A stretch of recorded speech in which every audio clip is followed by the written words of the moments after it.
అంటేనే పాట. ఇక్కడ సంతోషమైన దుఃఖమైన పాటే పలుకుతుంది.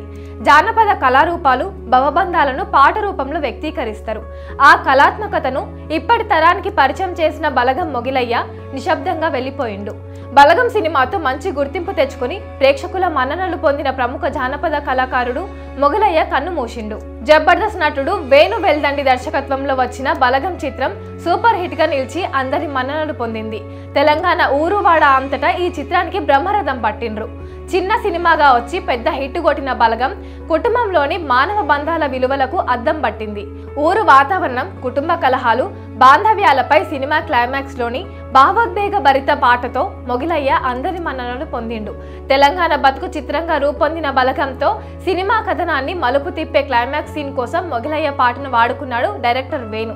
దానికి అంతే ఆధ్యాత్మికంగా తన గాన మాధుర్యంతో ప్రాణం పోసిన పస్తం మొగిలయ్య గత కొంతకాలంగా అనారోగ్యంతో బాధపడుతుండు. సినిమా చిత్రీకరణ సమయంలోనే కిడ్నీ సంబంధిత వ్యాధితో తీవ్ర అనారోగ్యంతో అస్తావస్థలు పడుతూనే చిత్రీకరణ పూర్తి చేసిండు. అనంతరం సినిమా నిర్మాత, నటీనటులు, పలువురు ప్రముఖులు ఆర్థిక సాయం అందించిండ్రు. ఇన్నాళ్లుగా వైద్యం తీసుకుంటున్న మొగిలయ్య వరంగల్లోని ఓ ప్రైవేట్ ఆసుపత్రిలో చికిత్స పొందుతూ గురువారం తెల్లవారుజామున తుదిశ్వాస విడిచిండు. 2 కిడ్నీలు సరిగ్గా పనిచేయకపోవడంతో అనారోగ్యానికి గురై వారానికి 2 సార్లు డయాలసిస్ చేస్తున్న క్రమంలో ఆయనకు గుండె సంబంధిత సమస్యలు తలెత్తినట్లు కుటుంబ సభ్యులు తెలిపిండ్రు.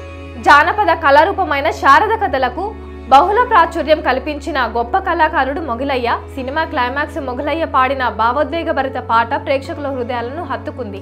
ఈ చిత్రం మంచి విజయం సాధించడంతో 2 తెలుగు రాష్ట్రాల్లో ఆయనకు మంచి గుర్తింపు లభించింది. అయితే కొన్ని రోజులుగా మొగిలయ్య కిడ్నీ, గుండె సంబంధిత వ్యాధితో బాధపడుతున్నాడు. మొగిలయ్య చికిత్స కోసం ప్రముఖ నటుడు మెగాస్టార్ చిరంజీవి, బలగం దర్శకుడు వేణు ఆర్థిక సాయం చేసిండ్రు.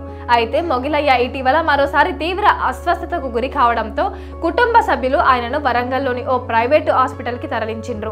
మొగిలయ్య అక్కడ చికిత్స పొందుతూ కన్ను మూసిండు. అయితే ఇటీవల మొగిలయ్య కుటుంబానికి తెలంగాణ శాసన సభాపతి గడ్డం ప్రసాద్ కుమార్ ₹1,00,000 ఆర్థిక సాయం చేసిండు. ఇక మంత్రి పొన్నం ప్రభాకర్ మొగిలయ్య దంపతులకు ఇల్లు నిర్మిస్తానని హామీ ఇచ్చిండు.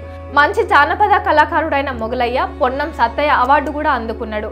మొగిలయ్య మరణంతో ఆయన స్వగ్రామం దుగ్గొండిలో విషాద ఛాయలు అలుముకున్నాయి.